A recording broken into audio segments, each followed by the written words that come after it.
Hello and welcome to the CBB Super Show brought to you by the FTN Network. I'm your host, of course, Walter Waddell, aka Dub Deuces 85, the niche sports connoisseur, coming to you live from the Pacific Northwest.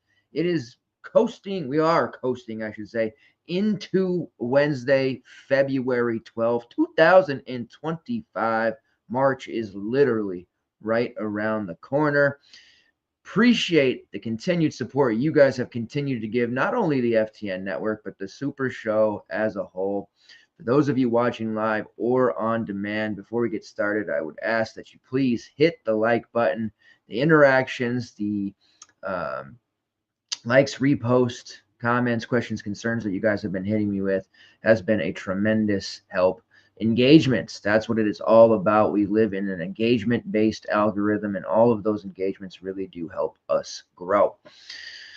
Interesting day it was today. A lot of games, huge amount of games. A couple of featured bets let us down with Arizona, slight loss there. And Magoon Guath, who I still am very high on long term, did not hit his point prop. So not so great there. Did see some decent results for our community and the DFS realm. And overall, we're just going to keep on grinding through. We have a 7-game main slate here on DraftKings. That will be the primary focus of tonight's show. There's also the 5-game night slate.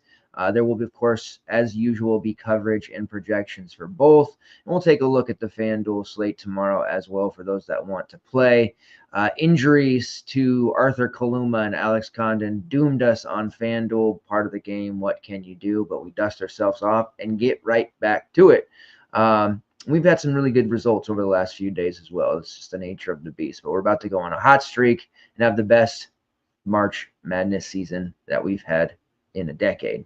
Feel very confident about that.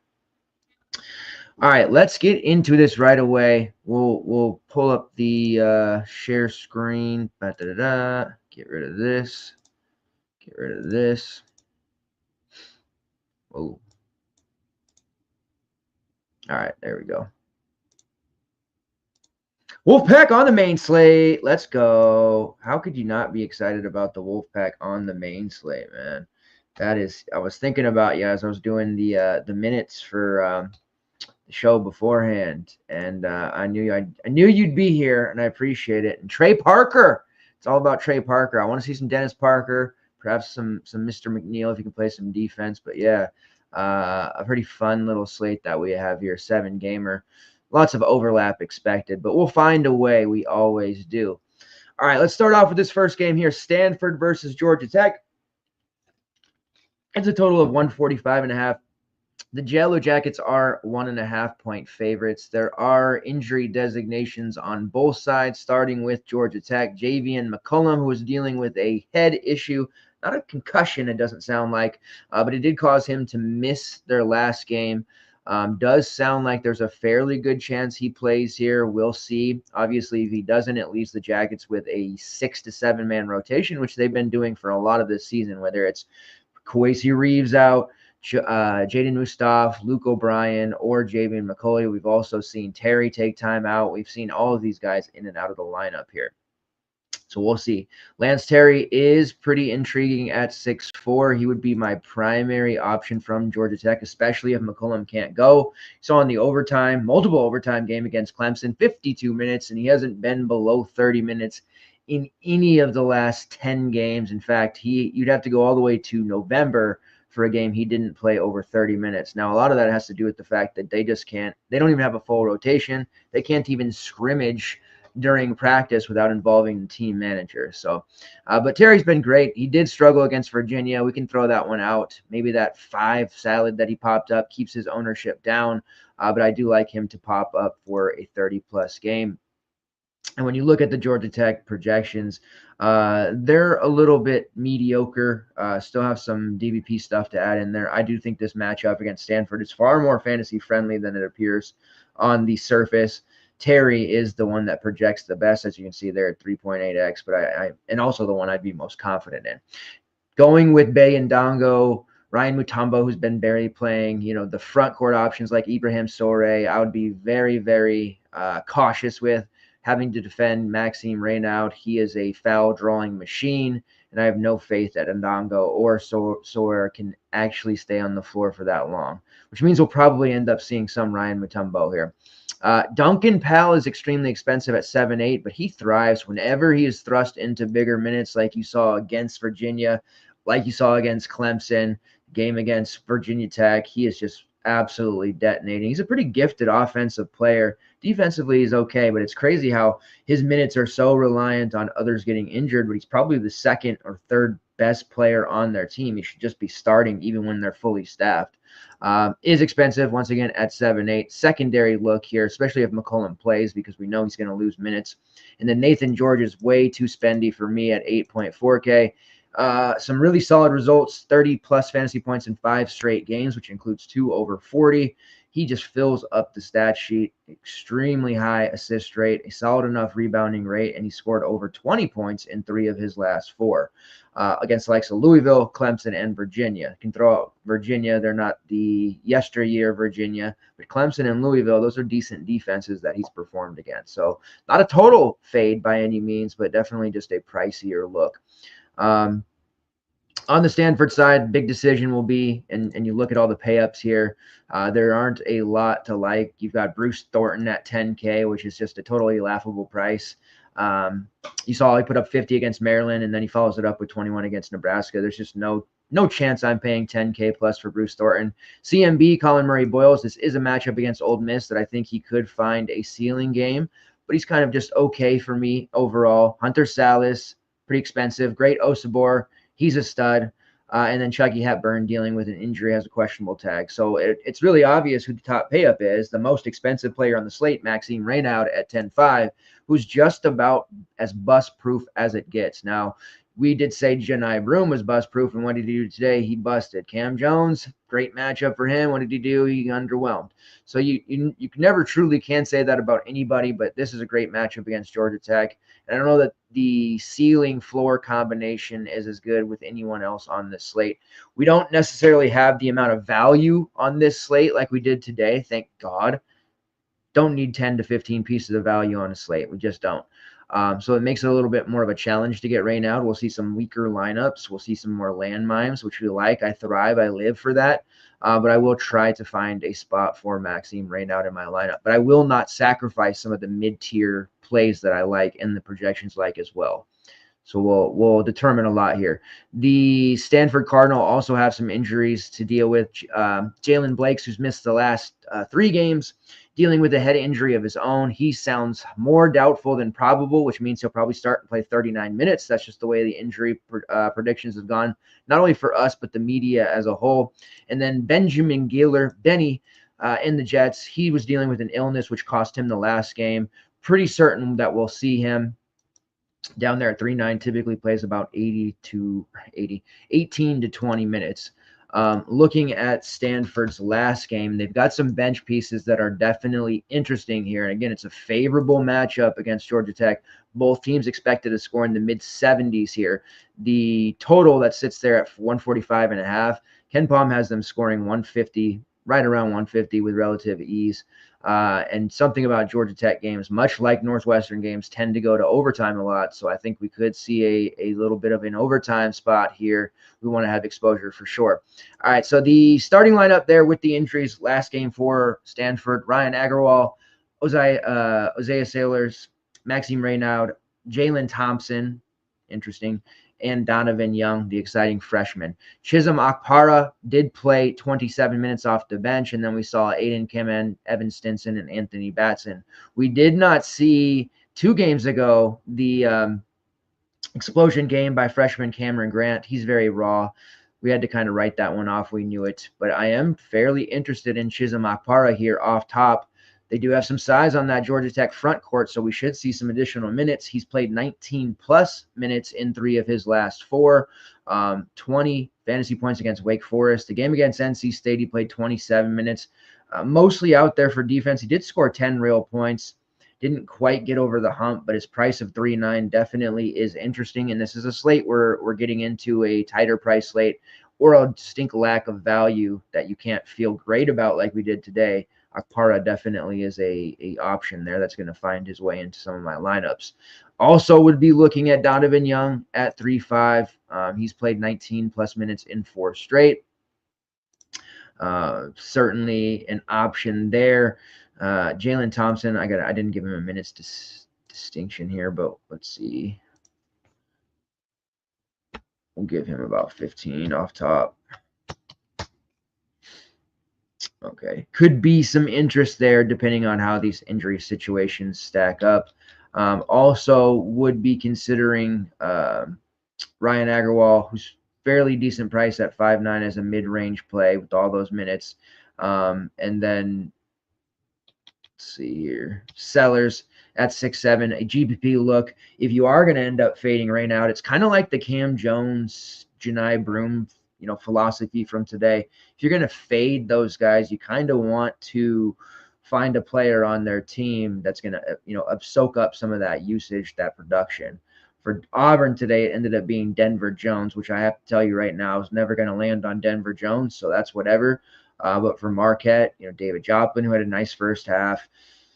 Chase Ross was okay, but overall, just game theory-wise, it makes sense. If you think that top stud's going to bust, somebody else is going to pick up the slack there. So if no Raynaud, think you roster Sellers, or you go the cheap route, play Donovan Young or Chisholm Akpara. But those are all interesting looks here.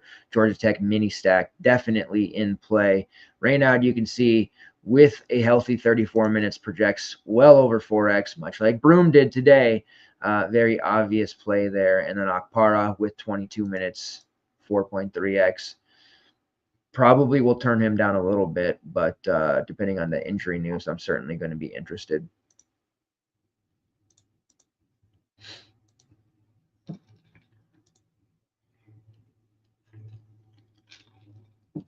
Dom plays. I like your profile pic there. I can always count on you to come through. I haven't seen you the last couple of nights, though, man. I thought maybe you were doing your thing out in Vegas or something, got lost in the streets or the Bangkok perhaps. But good to see you, man. My guy, tomorrow I'm going to put $65 on one game. Which one should I pick? The pressure. We've been doing pretty good on our bets. The last today wasn't so good, admittedly, but I'm always full transparency like that.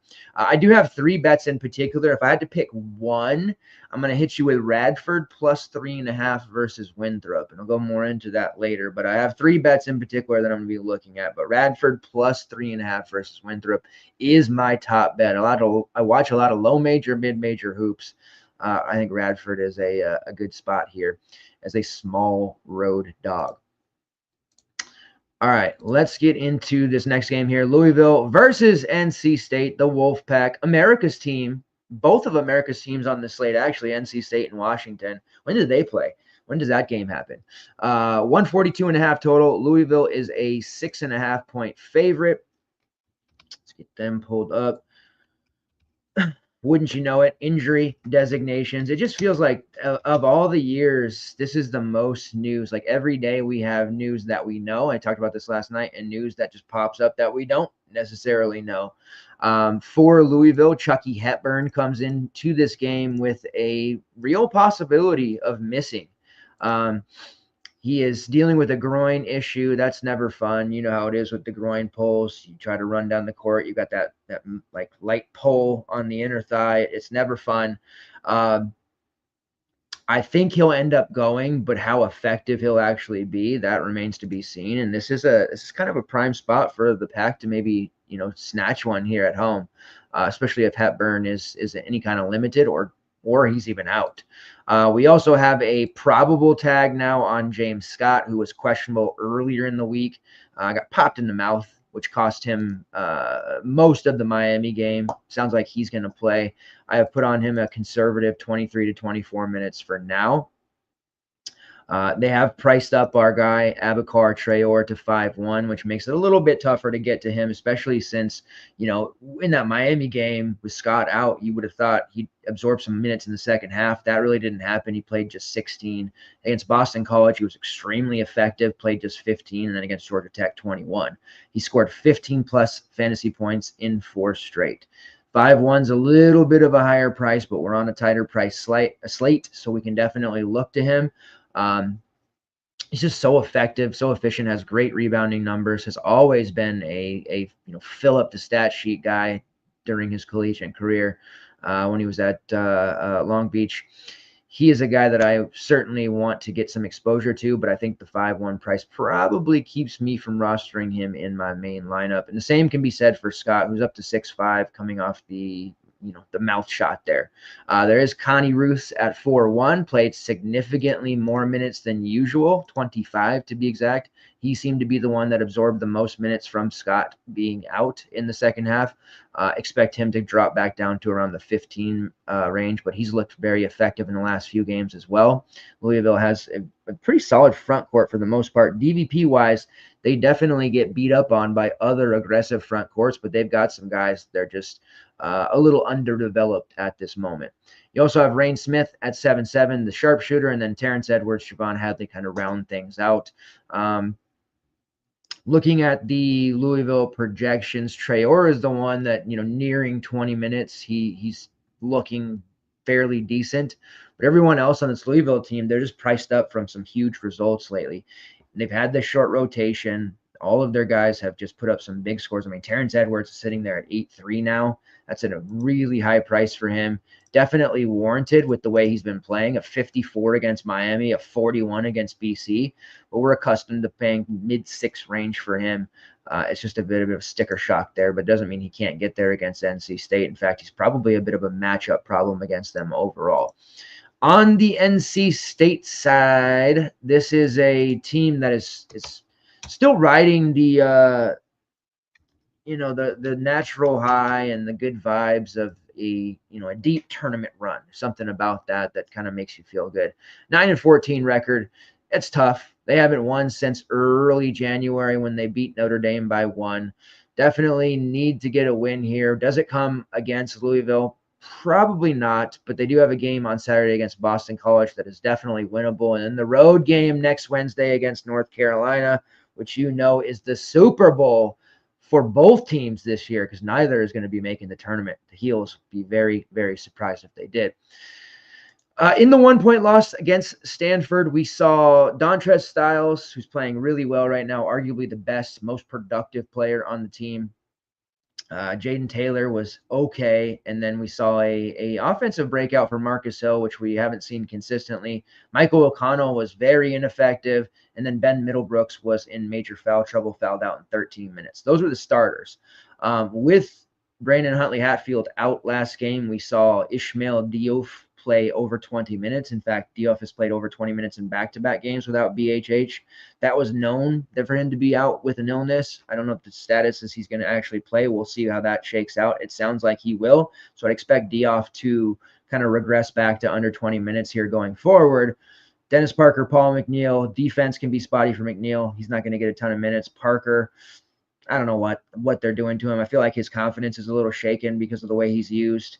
Looking at Trey Parker, played 28 minutes in that game off the bench against Stanford, nearly carried them to a victory. 19 points, hit 5 threes in that one, 5 assists, 3 rebounds. It's very obvious at this point that he should be playing big minutes over the likes of Michael O'Connell. O'Connell has been there, and he's, I get the whole loyalty thing and taking care of your guys, but at what point do you turn the page, start playing your young guys in a season that's going to turn into what they call a lame duck season, and really have to talk about this last night too, re-recruit your own roster. You don't want Trey to get the idea that you're not really paying attention to him, you're not developing him, there's no future here, and have him, God forbid, go across, state to North Carolina or, Wake Forest, somewhere like that. The million schools that are in the Carolinas, tons of places he could go. So you need to really be giving him those big minutes. O'Connell's just offering very little. As a primary facilitator, he has not been doing very well in that regard either. And now that he's not making shots either, I mean, really, what is he doing out there besides, kind of struggling? And there's no disrespect meant there, but Alex DM'd me the other night and made a good fair point. Like, Doesn't see it well right now. He needs to sit down. He should be taking a little bit of a break, bring him off the bench, kind of take some pressure off, and let's see what Trey Parker can do. Let's see what Dennis Parker can do. Shit, you might as well just unleash Paul McNeil and let him chuck a bunch of threes each game. Start getting these youngsters confidence up. You never know. They could turn the tide. They could start winning some games. It's not too late yet. They're going to have to win the ACC tournament, of course, to make the big dance, but perhaps you can have a respectable record and make the NIT, which is still a good experience for these young players. All that to say, Trey Parker at 4.6 is a very playable option here. Yes, he made 5 threes. That's a bit of an outlier. 34 fantasy points. We certainly can't go into it expecting that, but he has been over 14 in 3 of his last 4, and he's played 15 plus minutes in 4 straight. So clearly, Coach Keats, our homie, from another, is seeing something here with Trey, and I feel like the next great Wolfpack guard here is going to be Trey Parker. I was hoping for an explosion from Dennis, who I really like, but Trey, to me, looks like he could be that guy. Marcus Hill hasn't been consistent playing in upper tier competition. It's been tough for him. Let's see what Trey Parker can do. Probably doesn't get a start, but I sure would like it. But I'm very interested in him, and I think he'll be relatively low owned. Yes, his game logs are appealing, but if he doesn't start, I don't know that many people are going to go there. Brandon Huntley Hatfield at 4K, getting confirmation that he plays, shaking off the illness. I would expect him to go right into 20-ish minutes, especially being able to take advantage of a Louisville front court that has been susceptible. He's the other value piece that I would be looking at here. Let's see, 8-game losing streak, 4 of them by single bucket. Yeah, they've been in it. They've been in it, man. They have absolutely been in it.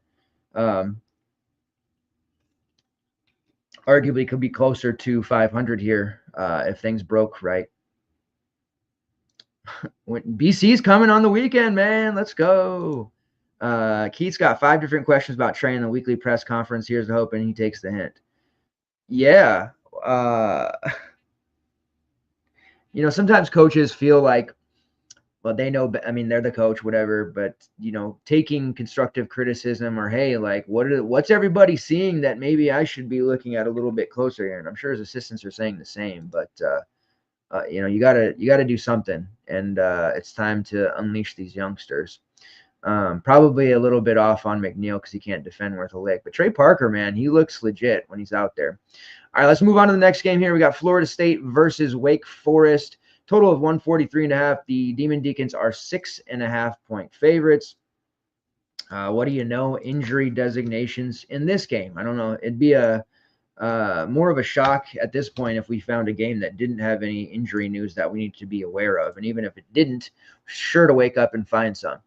On the Florida State side, my man Taylor Bowen has the questionable tag, dealing with a concussion. He's still in concussion protocol. It sounds like he's been, trying to practice. A little vague there. I have a strong suspicion he's going to end up transferring anyways, and I don't know if he's going to, call it quits on the rest of the season, but that is an option. Jerry Dang, also questionable, dealing with the ankle issue. He has been a relatively important bench piece for them, at least defensively. So some rotational pieces that are out. When the Florida State side takes the court, they're going to be running mostly a shortened rotation, which must pain the hell out of Leonard Hamilton, I'm sure. Pulling up the box score from their 67-60 win over Notre Dame. They ran approximately 8 guys, which I know was very different for him. They did play Aller Malik, their freshman, late. He got a couple of minutes to make it a 9-man rotation, but they ran with 8 for majority of the game. Freshman A.J. Swinton got the start with Bobo and out. Jerry Dang got the start a couple of games ago. Then he got hurt right away. Swinton now in that starting spot if those two are out. Swinton was relatively solid in 21 minutes, 9 points, 2 rebounds, an assist, and a steal. That's definitely a worthwhile look for him. He is priced at 3.7. So if he is to start once more, he's played 19 plus minutes in back-to-back games as well. So that's another value piece that we can look at. Not as exciting as today, I know, but definitely a look. Chandler Jackson, sub 5K, playing 30 plus minutes. He's not too exciting. I think he actually struggles mightily against this Wake Forest team, and I think he might actually just end up fouling, which is something he's been doing a lot more lately. Justin Thomas coming off the bench, probably the most or the closest thing to a 6-man at this point. They could start him over AJ Swinton, but I think they'll continue to run Thomas off the bench. Just makes a little bit more sense. He's priced at 3.7, playing close to 30 minutes. Yes, he doesn't do a whole lot, but the whole what is he going to do for me with the rest of my lineup thing, you guys know it. So he's an option in that regard. And then a decision to be made on Jameer Watkins, who is at 8.8, or Malik Ewan at 8.5. Ewan had a little bit of a tough stretch there earlier in January, but he has really been just absolutely torching ACC teams despite their continued losses. It's not on the account of Ewan. Against Notre Dame, he was just terrorizing them. 18 points, 10 rebounds, 3 blocks, 3 steals. That equated to 47 fantasy points.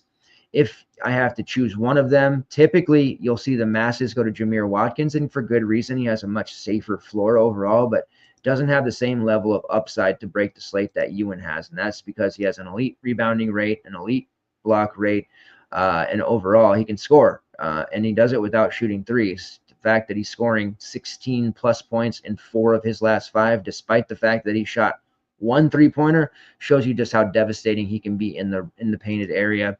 And going up against a Wake Forest team that has Efton Reed and some size in its own right, but guys who like to foul and foul a lot. Ewan, if he can stay on the floor, will probably shoot 10 plus free throws in this game. Easily, I would say. And I know you're going to ask me in the morning, Aaron, so I'll tell you right now, 4.5 fouls called per 40, a little high, not like, completely outrageous by any means, but he does have the 5th best fouls drawn rate in the country, in the ACC, I should say, at 5.5 fouls per 40. So Wake Forest front court is going to have their work cut out for them, and they do have Omaha Billahu available finally to help counteract that. Flipping over to the Wake Forest side here, let's pull this up. You can see the best projection is for Tyler Johnson, his tights. He's wearing the right tights this year, so he's producing. And then we'll see, because of the shorthandedness that they have and the unwillingness to use guys like Davin Cosby anymore, Cam Hildreth and Hunter Salas are basically playing every single minute possible. Tyler Johnson right behind them. And then you've got Trayvon Spillers, Juke Harris, and Efton Reed typically picking up the rest of the minutes, and then some spot time for Parker Fredrickson, who didn't play at all in their last game. But as I said, they did get Omaha Billahu out on the court.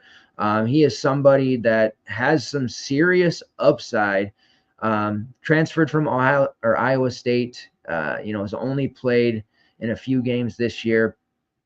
10 minutes, had 2 points, a couple of rebounds, an assist, and a steal. It's his first bit of action in basically a month. I really like his long-term prospects. He's a sizable player. He's 6'8", 6'9", but he is very tough on the block. So I'll be interested to see how he stacks up against the likes of Malik Ewan. Not really looking at him as a play just yet, but it's somebody that I just wanted to bring up, 3.5, that they like and they're going to start using more of here as the season progresses. Same for Juke Harris at 3.5. He's shown his moments. He's flashed a little bit, typically between 15 to 20 minutes here. Foul trouble probably needed for him to get any serious time over that with this Wake Forest rotation right now and the myriad of guys that they've had out. So overall, this is a game that should be fantasy friendly, but doesn't have a ton of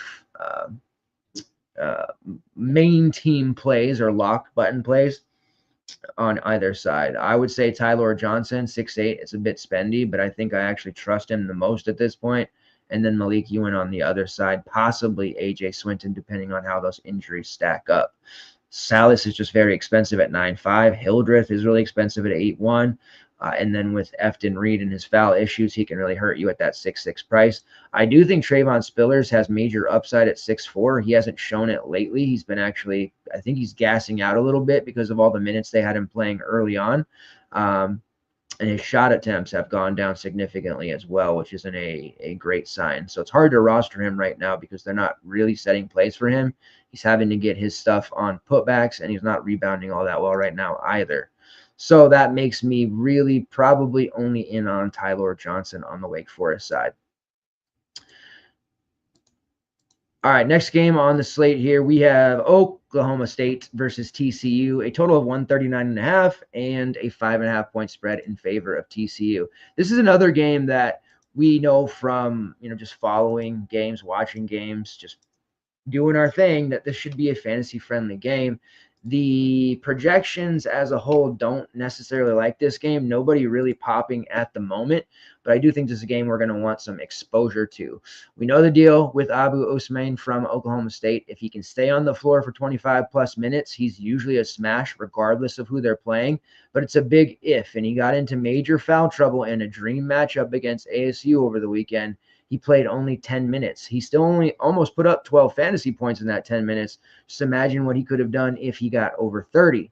Didn't happen. That is his main problem. On the road against TCU, they have Ernest Uday. They have a bunch of guys on the wing that like to drive. It's probably another spot where Abu does get into foul trouble, making him more of a GPP look. But he has solid rates across the board. His fantasy point per minute number is also quite impressive.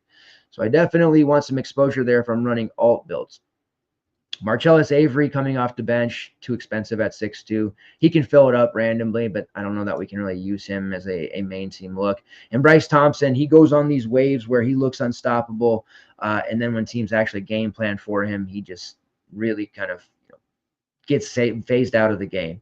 He's taking a ton of shots right now, and he's doing a fairly decent job overall, averaging almost 20 fantasy points per game in conference play, but his price has risen in this low 6K range. I do think there's merit to looking at him against TCU. They're much more fantasy friendly than some of these numbers are going to tell us, but I don't have all that much interest in him either as a play, more of a secondary look. Still like Arturo Dean, but his price has also come up to a level at 5.7 that I'm uncomfortable with. So it's another one of those spots where I think he could actually do quite well and put up close to 30. But I don't know if I'm going to have the ability to click his name in and feel too good about it. We do have a bit of value here in Jamiron Keller at 4.3. Was kicking myself for not using him as much over the weekend. I ended up using Arturo Dean, which was fine. But Keller was extremely hot in the first half. He knocked down 4 triples, finished with 14, 4, and 2. Price hasn't quite caught up there from 3.6 to 4.3, still very playable. I think this is our best and most optimal way to get exposure to the Oklahoma side of this game through Jamiron Keller, who had a stretch last year where he was an unstoppable scorer and looked like he might actually be a top player in the Big 12 for a while. That kind of fell off. He stuck with the program, and now he's getting starter minutes and playing quite well again. You also have a trio of cheapies you can potentially look at here: Brandon Newman, Khalil Brantley, and Robert Jennings, all below 4.2K. Newman is a streaky scorer, can definitely get hot like he showed against Kansas State. At 4.1, there's merit. He has scored 20-plus fantasy points in 2 of his last 4. Robert Jennings typically starts. He's there at 3.8. You'd think he'd pick up more with Abu or Marcellus Avery getting into foul trouble, but that hasn't really been the case. Although against ASU, he did take advantage of the favorable matchup, scoring 10 points, pulling down 5 rebounds. It was one of his best games of the season to date. So there's at least some interest there at 3.8, but he is pretty well capped at 20 minutes. So you're not going to get much more than that. If he fails to, register much in the first 10 minutes of playing time, probably not going to get there. As far as Brantley, he has been in and out of the starting lineup. He looked really good against ASU in 22 minutes, 10 points, 5 rebounds, had a couple of steals. Secondary GBP look at 3.9, just extremely cheap. If you're running multiple lineups, I think you kind of rotate through some of these Oklahoma State cheapies to free up stuff at the top for Maxime Reynaud. And if you hit on one of them, then you're going to be far ahead of the rest of the field. As far as TCU goes, they are a very porous team to watch. I don't get any joy out of watching them, and I try to avoid TCU games at all costs. But like I said, they have been a kind of a fantasy-friendly unit. Now, they are top 40 in defensive efficiency, but they're horrible on offense. They have a lot of holes there, and they just got their absolute the brakes beat off them, 82-52 on the road against Iowa State. So, obviously, if they can't slow games down, they can't make the other team or hold the other team under 60, they're going to have problems. Vashawn Ellett is the number one option to look at. He has a usage rate over 27%, a shot rate over 29%, and an assist rate over 24%. The most likely to take advantage of the favorable matchup here against an Oklahoma State team that is, kind of bleeding fantasy points at multiple positions.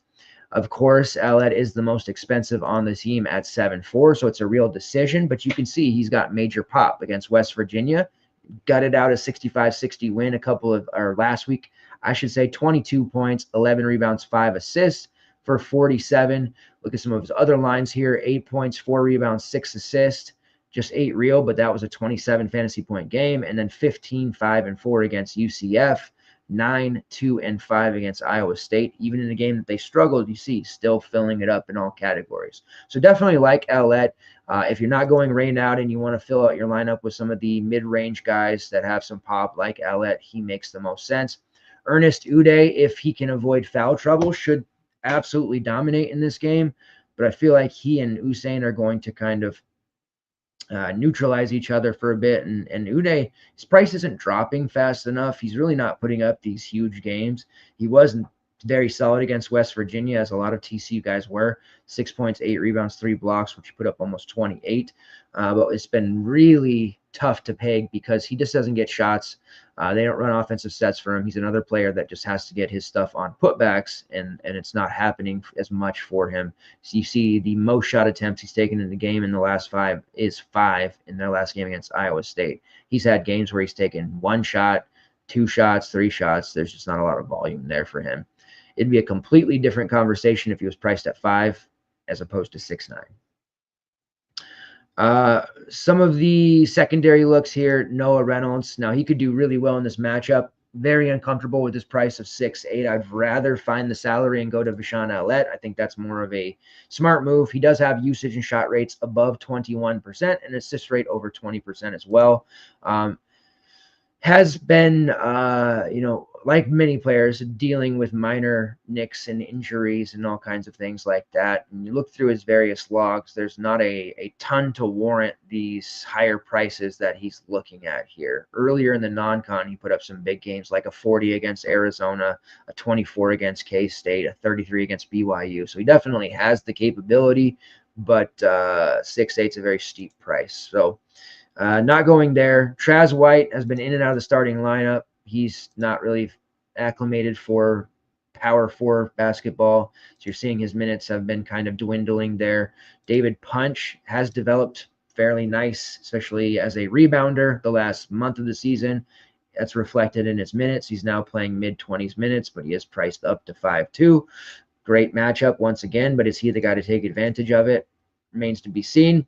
And then you have Brendan Wenzel at 4-3, kind of rounding out that rotation. And then you have the secondary pieces, some younger players, guys who are developing on the job, but are seeing their minutes start to trickle forward. Micah Robinson has played 18-plus minutes in back-to-back games. He's somebody that I do enjoy watching when I do watch TCU.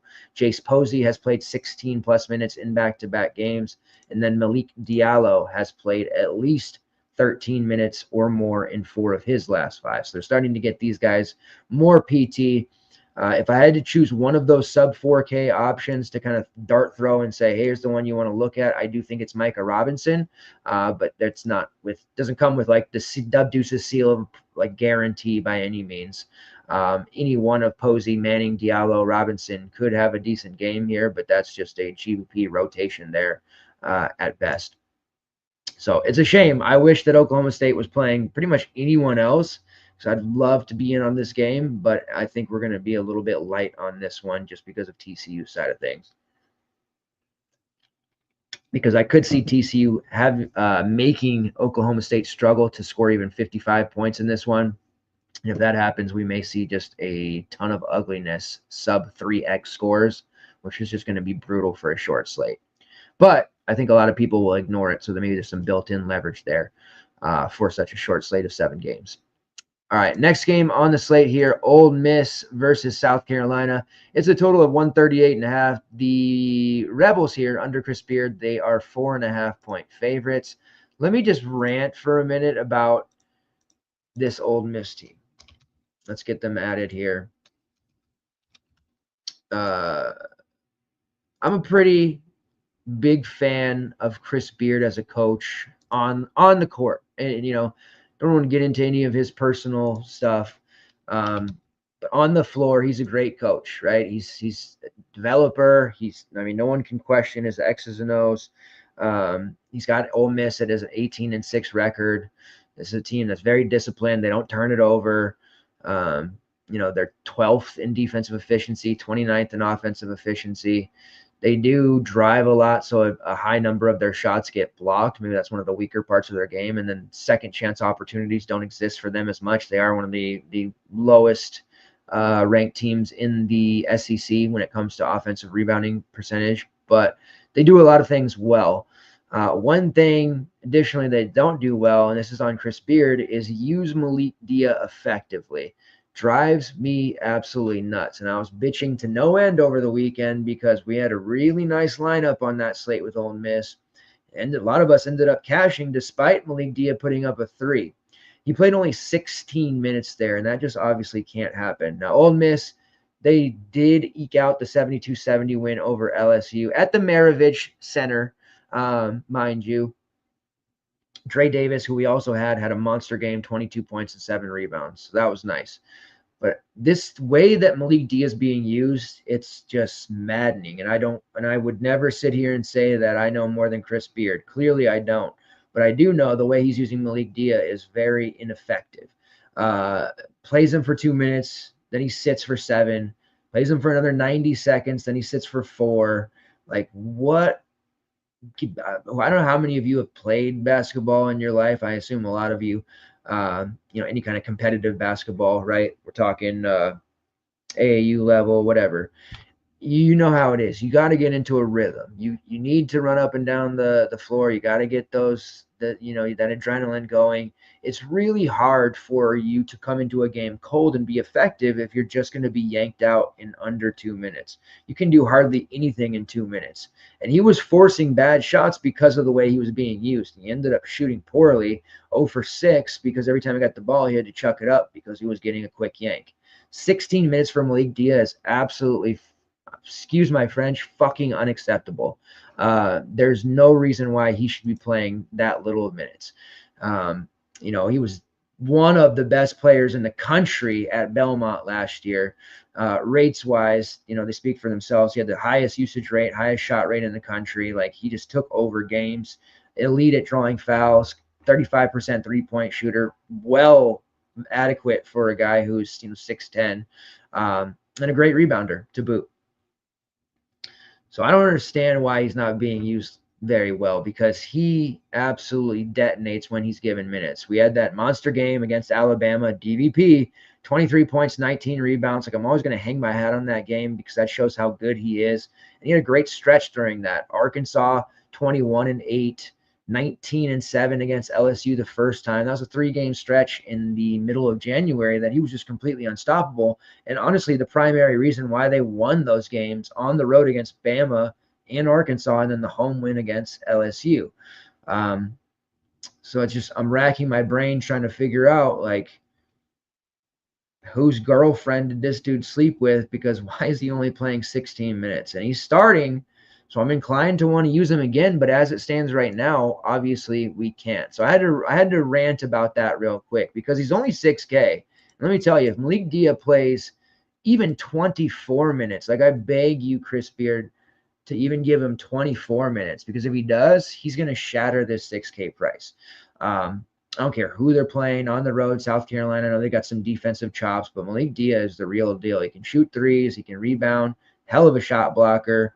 That's one of the main things he does, rack up stocks, and he can light it up. I was so confident in his 10-point prop, much like Magoon Guath today, and it just didn't work out because the playing time wasn't there. Well, Guath it was. So I think Dia is great GPP look. I don't think anybody will roster him. You're looking at a guy capable of throwing a 60 in this spot, who's probably going to be sub 10% owned, and it's a short slate. And I consider to be a short slate. Anything under 8 games to me is a small slate. So yeah, Malik Dia.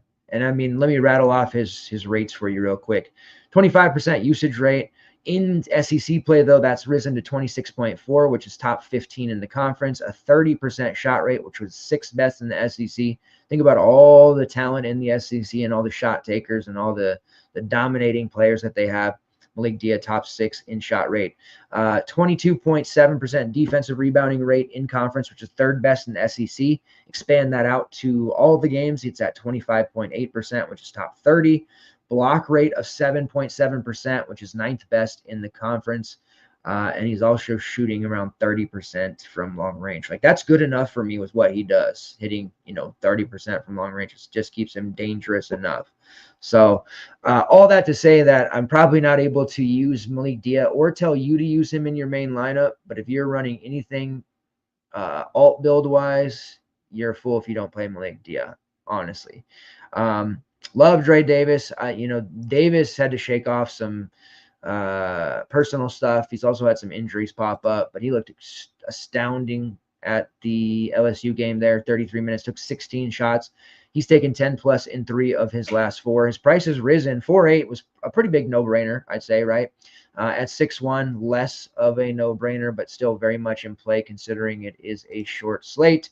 And he's been slightly better on the road. So I have interest in Dre Davis, and I would be more willing to play him in my main lineup at this point than Dia, because at least I can trust that he's going to get those minutes. Matthew Morrell comes into this one with a questionable / probable tag.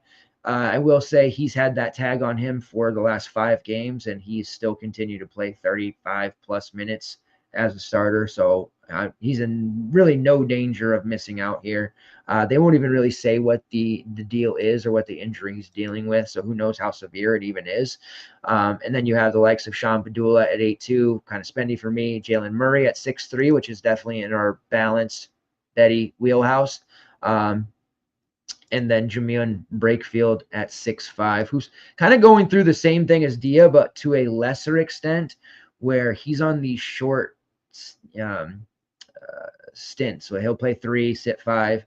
Difference between him and Dia is he actually did some work, 11 points, 8 rebounds, 4 assists, and a block in 24 minutes, putting up nearly 30. So like Brakefield comes off the bench, but it's tough for him and Dia to coexist right now. On the South Carolina side, you do have, for my money, the second best pay up on the slate, Colin Murray Boyles, behind Maxime Reynaud. He's there at 9.8. You get a slight discount there. Definitely a spot against Ole Miss front court where I think he could do some damage on the defensive glass. This is also a deceptively good passer in CMB with a semi-high assist rate. You can see 3 of his last 5 games, he has eclipsed 5 assists. He's also got at least 2 blocks in 4 of his last 5, and at least 2 steals in 3 of his last 5. So he does a good job racking up, and you can count on him to score as well. So definitely in on him against Ole Miss. Nothing that they do would really scare me. I know their defense has been solid under Chris Beard, but not Texas Tech level, where it was like, damn, we got to start avoiding using any of these guys against Texas Tech because they're just keeping games ugly. They're not to that level. He doesn't quite have his guys in there. Now, South Carolina, they're struggling pretty bad at 10-13. They are a top 40 KenPom team defensive wise. They're far worse offensively, 145th in offensive efficiency, and they get their shot blocked and they turn it over at an extremely high rate. So that is a area for us to look at Ole Miss and think, can we get stocks from certain players? And we definitely can. Guys like Jalen Murray, guys like Dre Davis. We've seen it with Matthew Morrell, racking up those multiple steals, multiple blocks that can just really put you into a gotta have it tier of scoring very, very quickly. So that is something that I would look to from the Ole Miss side. Obviously hard to predict blocks and steals. It's the high variance stat, but this is a spot where I do think we can do that to a degree. If you can't pay for CMB, kind of rough after Jamari Thomas. I was high on him for a quick minute. He's a little expensive at 7.3, but definitely playable here. He struggled against Kentucky, but still took 12 shots. He's got volume and is definitely the alpha guard on this team right now, ahead of the likes of Zachary Davis, Morris Ugasuk, and Jacoby Wright. Davis does project fairly decently here. As you can see, around 31 minutes, he is just over 4x, priced at a reasonable 5.8. Not really my cup of tea. He's one of those players that maybe is the last guy in, but I want to get caught rostering somebody at nearly 6K that I'm not that confident has much of upside at that price, and I have to hope for one of his better games just to get close to 4x. So the projections like him a little bit more than I do for that. We've also seen Arden Conyers, younger player, flash a little bit, but he's starting to hit a wall, as young players do. Past 2 games, he's played under 10 minutes. And we've seen Morris Ukasuk move to the bench to make room for Jamari Thomas, who's back, but still playing over 20 minutes per game. He's priced at just 3.7, so there's mild interest for me in Morris Ukasuk. I just like saying his name, to be honest with you. But you can see here, CMB, over 40 fantasy points on the projection. Nick Pringle typically has projected pretty well, but he's one of those players that I have trouble with because he's also got foul issues. Don't trust him against this Ole Miss team. And then just to pull back up the Ole Miss side, Dre Davis, a healthy 4.1x. Padula here at 3.9 at his price of 8.2, a little bit of a sneakier look. 3.9 for Jamean Brakefield, and 3.9 for or 3.8 for Matthew Morrell.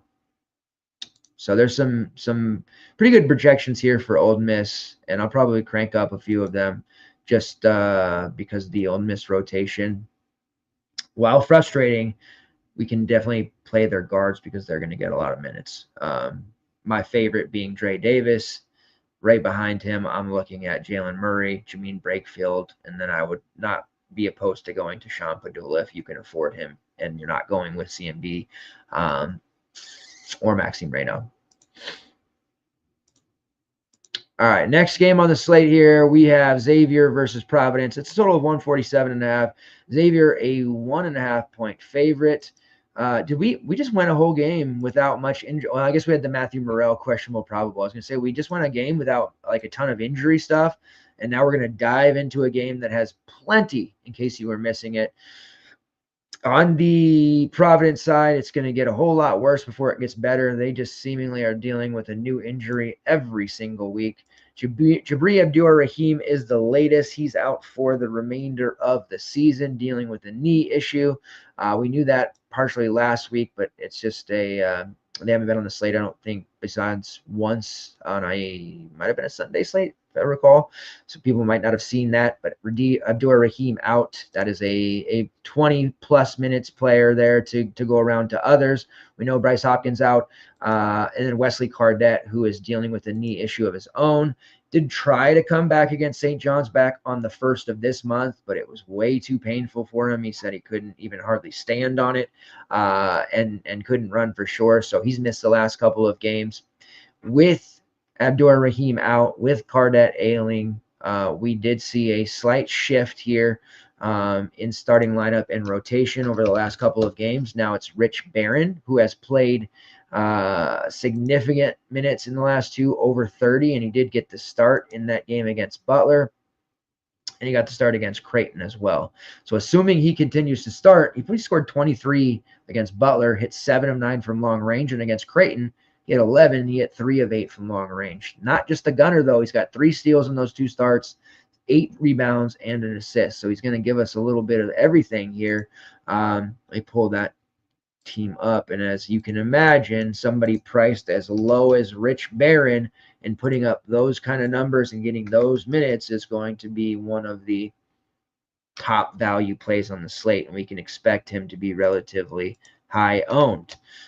No real surprise there.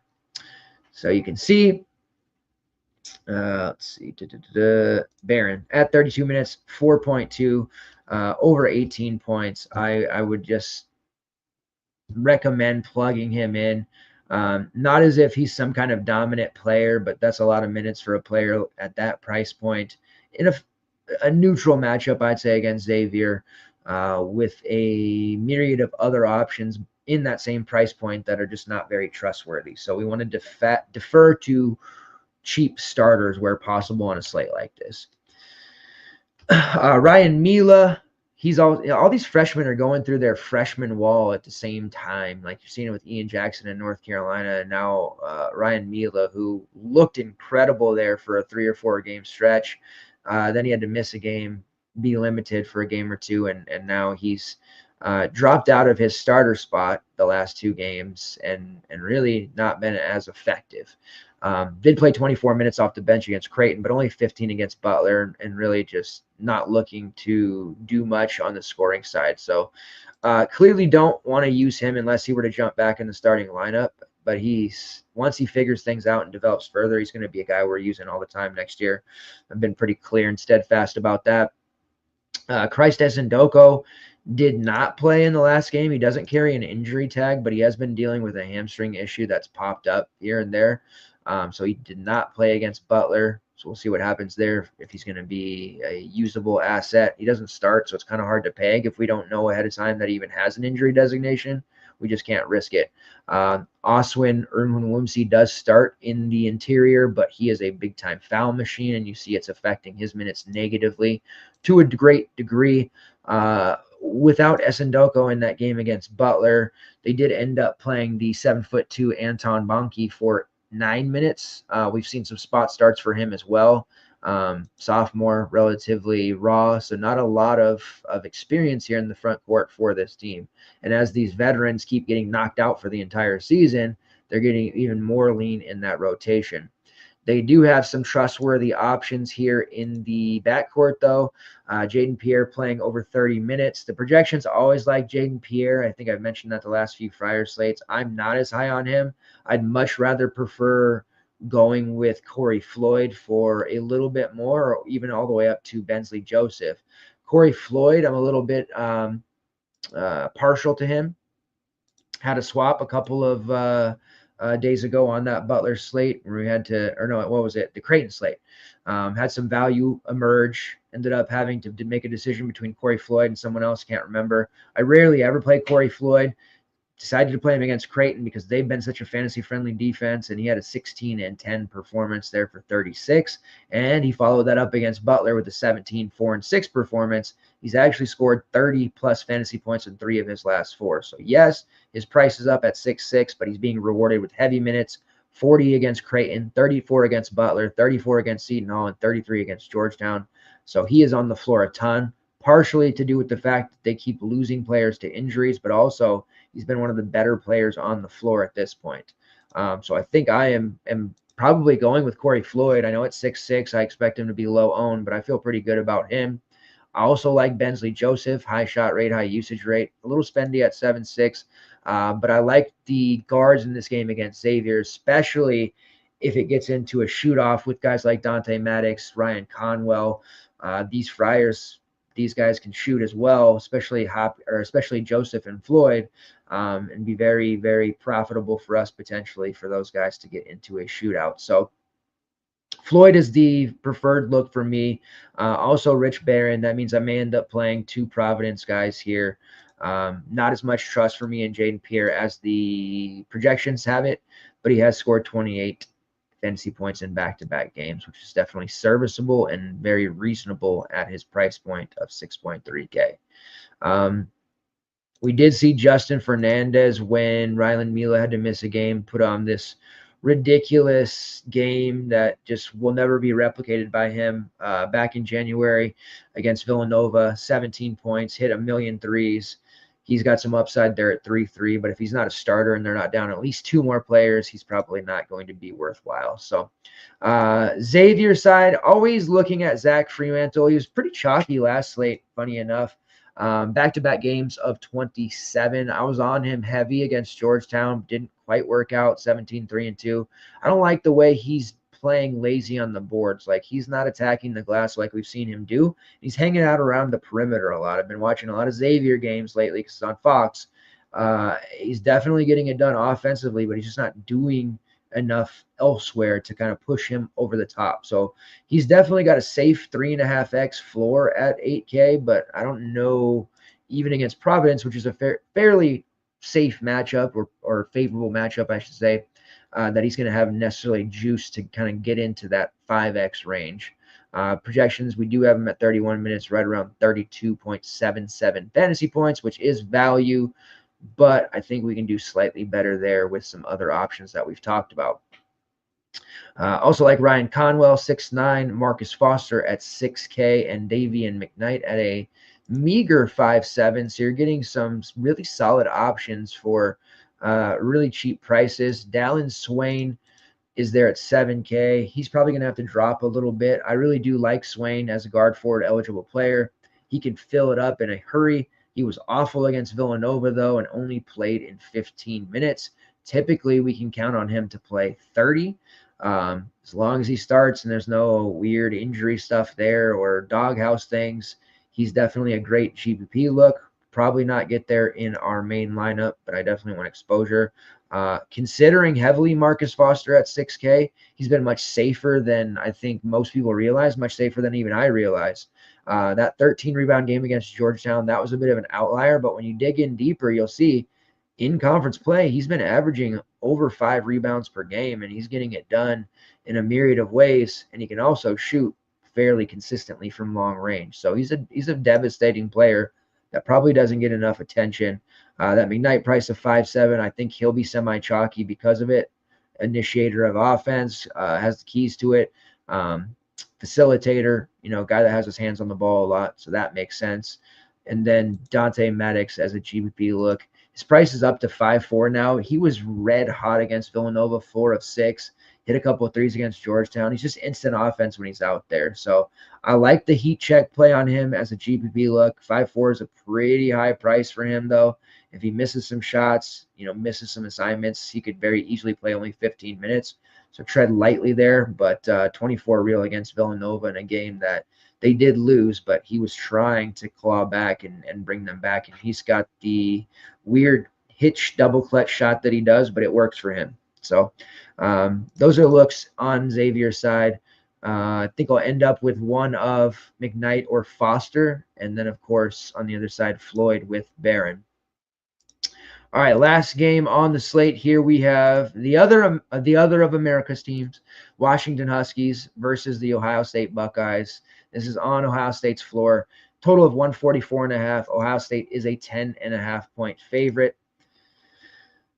It's probably going to be a devastating loss for the Huskies, but I think they're playing well enough now that they're going to keep this one. They're not going to get blown out by 15 plus. So they'll keep it close enough that everybody will get their full allotment of minutes is where I'm getting at. Starting with the Washington side, Great Osabor is definitely highly in consideration as a top pay up over 9K, priced at 9.2. He's found a way to be productive. Even though the Huskies failed, they truly failed at building the roster around him. To be fair, though, they thought they were getting some consistent shooters in guys like DJ Davis and Makai Mason. Mason's played well lately, but both of them have really struggled, unfortunately. Would have been nice to have Nate Calmes and Wesley Yates stay at this point around Great Osabor. I think we might be a tournament team if they did.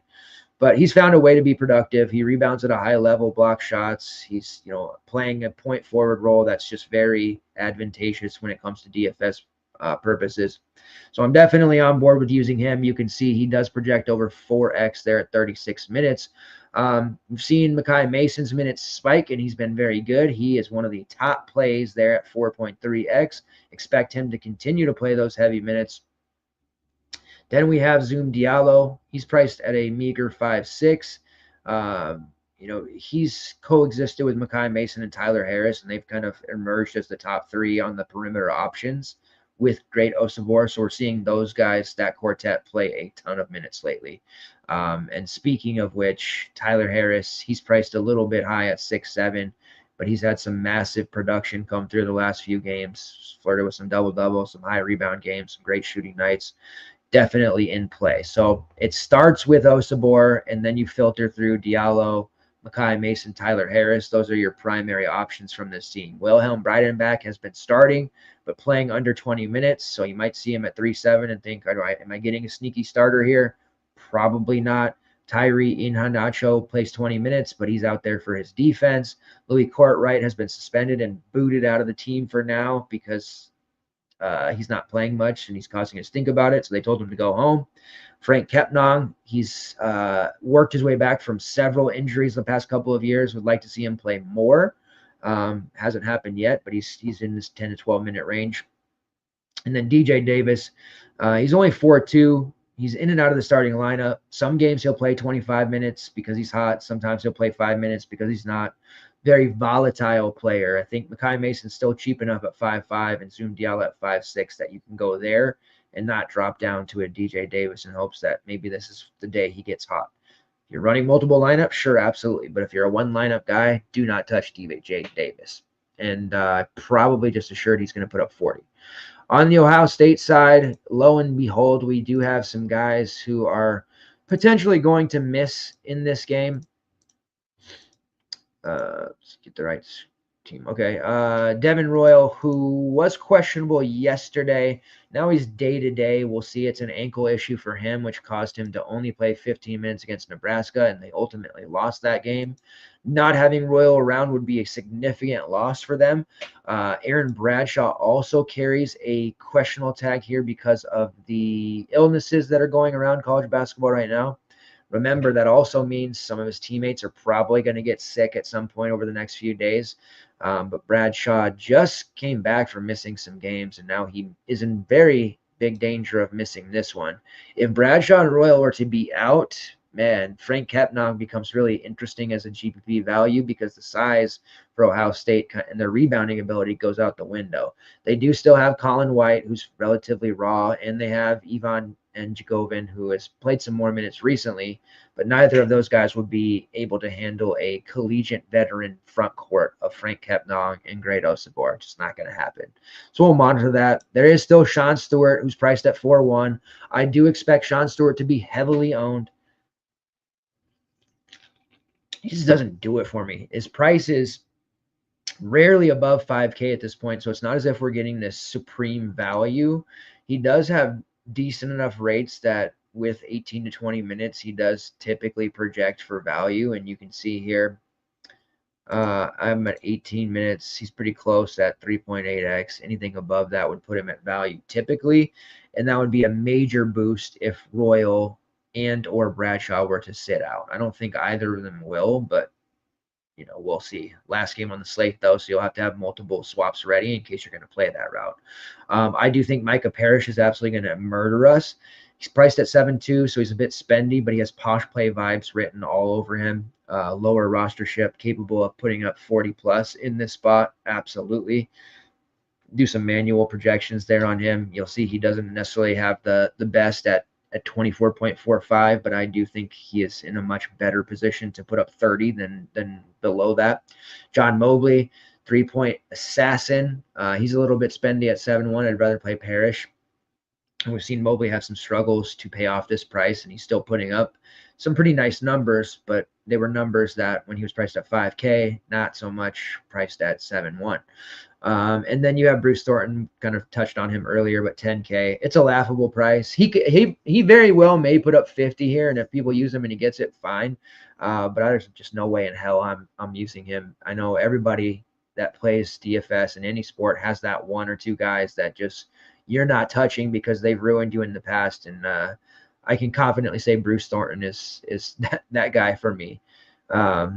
It can't be Terrace Reed because I find myself still using him even though I know he's going to dog me out. I didn't use him tonight, so that was the first step. I admitted I had a problem, and then I didn't use Terrace Reed for a night. So my Terrace Reed anonymous sponsor will be very happy with me. If Royal sits or is limited, you can probably see some more Evan Mahaffey too. I'm about done. I don't use him much, but I just hate staring down the barrel of an Evan Mahaffey 40% owned opponent lineups. So we'll see what happens there with some of the injury news. The good news for this one is that it's, like I said, the last game on the slate, so there'll be less PMR available to people, and it might even hit the part of the slate where people are just not engaged enough. Lack of paying attention to the news, or they're already out of it because of early busts. So there will be some news edge in this game for sure, one way or another.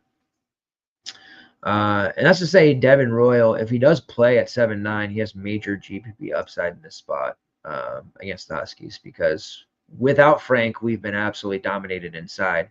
With Frank, not as much, but again, he's not playing huge minutes just yet. All right. That is a slate, quick and easy, quick, dirty, and easy. We'll pull up the rest of the teams here, and then we'll do our thing. We'll pick a core. I got some prize picks plays picked out that I like, a couple of best bets that we already kind of mentioned earlier, and then we'll get out of here on our way, get some rest, and be ready to tackle the Wednesday slate of games. There's a ton of betting opportunities here. Mike Randall is doing his thing there. Frank Brank as well, the model over at FTN. Lots of good stuff happening with our betting team and, of course, our DFS stuff.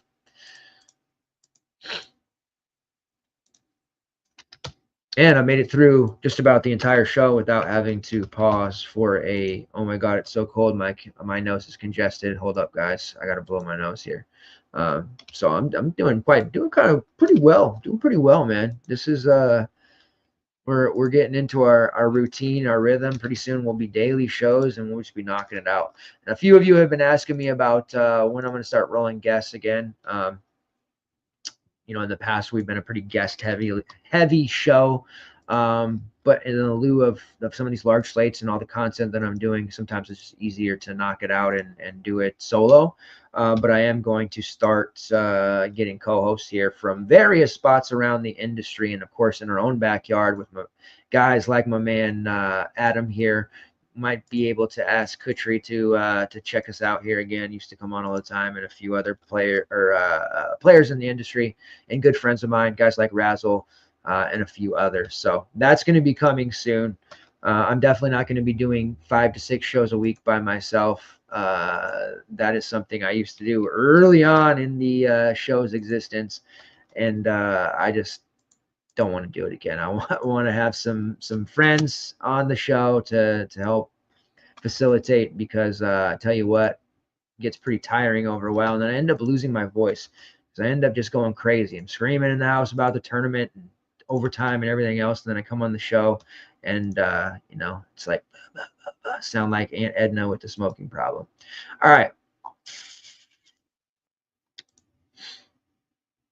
Now I did today was an arduous task. I did projections for FanDuel as well. Usually I just have the column that'll show the FanDuel points. And you can see there in column W over here, we usually have the FanDuel projection kind of pulled there as well. But I actually did a separate sheet for FanDuel with salary, with the X value return, all of that stuff. So it's obviously value added. If enough people are playing FanDuel, that's something that I will continue to do. And maybe we can even roll out the FanDuel projections, the revised, edited, good to go, stamp of approval projections for free for a while. Give people a taste of that on Twitter. And kind of see what we're about and track there and see if it's worth it to you to join the FTN community. Bunch of comments on the on-demand version of last night's show asking where they could find the Discord. That is through ftnfantasy.com. It is a subscription to get the Discord, but let me tell you, it's well worth it. The amount of info we provide, the news, everything, I truly believe it's one of the best, if not the best, Discord for all sports. And I know everybody says that about their own, but if I didn't work for FTN, I'd be saying the same thing. Anyways, here you can see the top projected plays here. Chisholm Akpara might be a little aggressive there with his 22 minutes, but at 3.9, I do like him quite a bit. So does the projections. Jaden Pierre, who is a computer-loved play always. Makai Mason, Rich Marin, Maxime Raynaud, and then Dontrez Styles. How about Dontrez Styles? Also not a big fan of Chandler Jackson here, who projects over 20 fantasy points. I'll probably manually edit him down a little bit because I don't believe it. And then you can see Malik Ewan up there pretty high, along with Dre Davis, Colin Murray-Boyles, and Jameer Watkins. So a nice mix of cheap and expensive there. The core for me as of this moment right now, Rich Barron. That's just going to allow us to start our lineups with a 4.2K guy starting, playing 30 plus minutes. Yes, let's move in that direction, get ourselves some flexibility so that we can go out there and roster some of these other guys up top. Secondly, I'm going to core at this moment Malik Ewan. I was going to say Maxime Raynaud, but I think that's kind of obvious that most people are going to be trying to roster him if at all possible. I think Malik Ewan much lower. Ewan might even qualify for a posh play type of deal here. But as I mentioned earlier, he's just in a prime position to be dominant. He's playing quite well and has major slate breaking upside over Jameer Watkins even. And then the third core play for me, typically in the spot would be like Makai Mason, but I'm going to go with Dre Davis of Ole Miss at 6'1". So we have a cheapie, a pay up, and a mid-level play there in the 6K range. Dre Davis, Malik Ewan, and Rich Barron. I think that's a good start to our lineups. All right, so I've got 3 on Prize Picks, kind of 4. First one, Corey Floyd, over 18.5 points, rebounds, assists. Also like his over 11.5 points. Again, PRA is one that I try to steer away from when possible. That was a good lesson taught to me by my dear friend Mike Kutry to focus on single stats. But every once in a while, you get a PRA that's just way too good to pass up on. And this to me feels like one of them, over 18.5. He had 17, 4, and 6 against Butler, 16, 10, and 1 against Creighton. St. John's game, he got shut out in the 31 minutes. So we can throw that one out. 11, 7, and 5 against Seton Hall, and then 11, 5, and 5 against Georgetown. So 4 of his last 5, easily eclipsing that. You go back a little further against Villanova, 18, 4, and 2. Against Creighton the first time, 10, 8, and 2. And then against Seton Hall the first time, 14, 2, and 2. So that is a very advantageous and favorable number, over 18.5 PRA as the priority. But again, I also like over 11.5 points for Corey Floyd. Malik Ewan, over 7.5 rebounds. I like him for a double-double.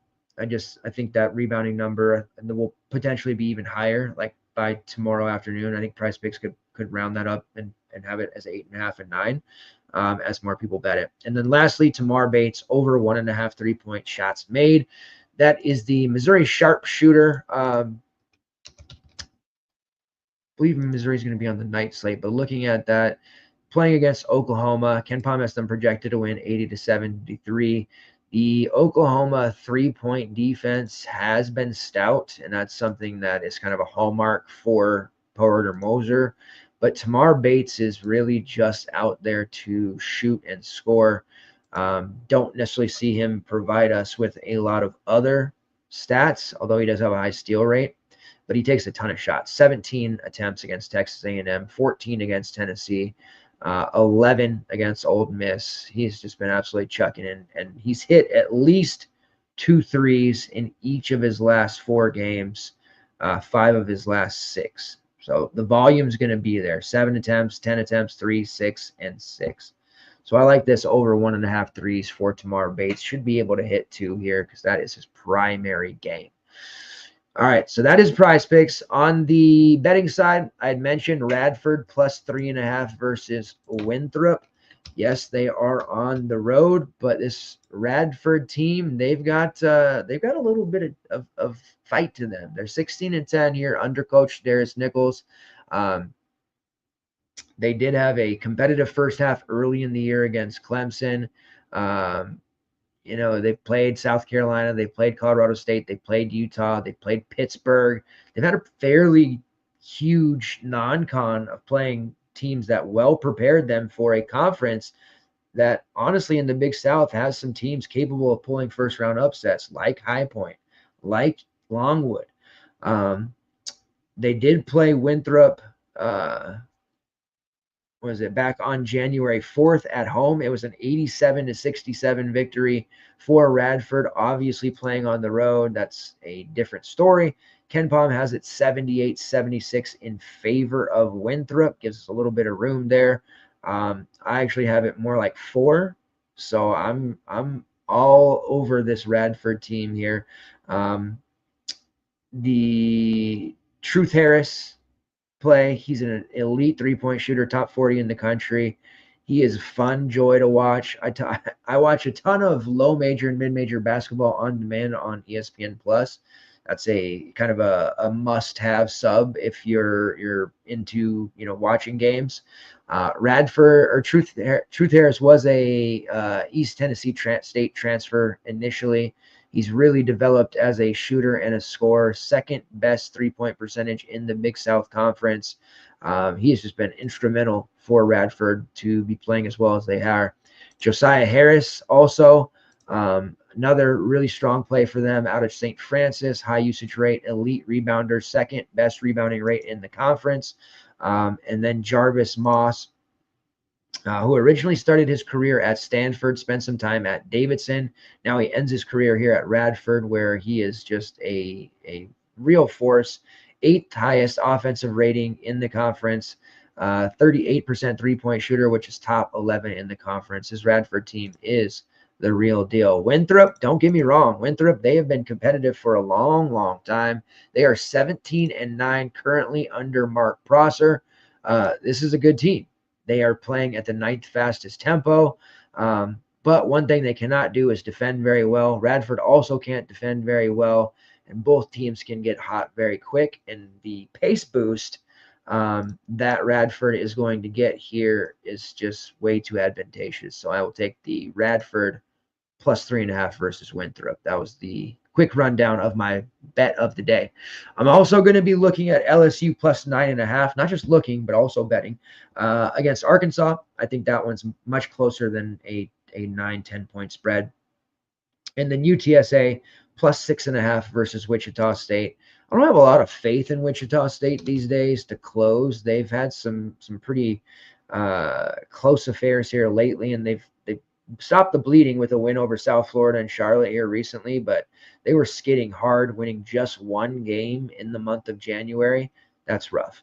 KenPom does have this 81-74 in favor of Wichita State. Now, they did play each other on January 11th on UTSA's floor. It was a 13-point victory for the Roadrunners, 88-75. Quincy Ballard was a menace in that game, but this UTSA team, as bad as they are defensively and they don't win a ton, they have some real legitimate talent, right? Primo Spears, formerly of Georgetown, Florida State. Where else did he come from? Duquesne's. Like, he's been around, and he has turned into one of the best scorers in the country now that he's turned loose. Damari Monsanto, formerly of Wake Forest, he's on this team as well. They have some legitimate talent. Raycon Horton, who was a stud for James Madison last year. They've just got a ton of overall talent. Marcus Millender, who looks like he's going to be a big-time portal guy in the offseason. There's going to be a lot of people offering him money. So I just think UTSA covers this one here with their offensive weapons. If they get cold, I suppose it could hurt. But already beat this Winthrop team by double digits once before. Now they're getting 6.5. I'm definitely on board here. And my top three bets are all road underdogs. So maybe a profitable parlay in there somewhere. But again, LSU plus 9.5 against Arkansas, UTSA plus 6.5 against Wichita State, and Radford plus 3.5 against Winthrop. That'll take us to the end of the show. I appreciate your guys' continued support here. Don't forget, there will be content galore all day. Once again, tomorrow, article breaking down the main slate, projections for both FanDuel and DraftKings, as well as main slate, night slate, and plenty of Discord chatter, strategizing, all of that good stuff. We'll have all the starting lineups posted, all the injury news posted. Nothing will get past us. That is my pledge to you. On your way out, if you haven't already done it, please slap that like button. You have consent, as GP would say. I definitely appreciate that. And we'll be back out here on Friday night, right around 10 p.m. PST after those games, breaking down the Saturday slate of games. Big Saturday coming. There's only a few weeks left till Selection Sunday, guys. So get over here. Check us out, ftnfantasy.com. See what we offer. I appreciate it if you check that out. We have a ton in the pipeline and a mega coverage of MLB, NFL, all pro sports, as well as niche sports. One size to fit all, one package for them all. There's multiple packages, but get the plus. Get everything that we have to offer and walk yourself to the window and enjoy those green screens in every single sport. Thanks, guys. Appreciate it very much. I will see you on Friday. Same time, same place. Also, at WDeuce85 on just about every single social media platform. Feel free to DM me, message me, all of that. I always answer back. This show, as I always said in the past, is as much yours as it is mine. I appreciate FTN's continued support there as well. Thanks, guys. Take care and see you on Friday.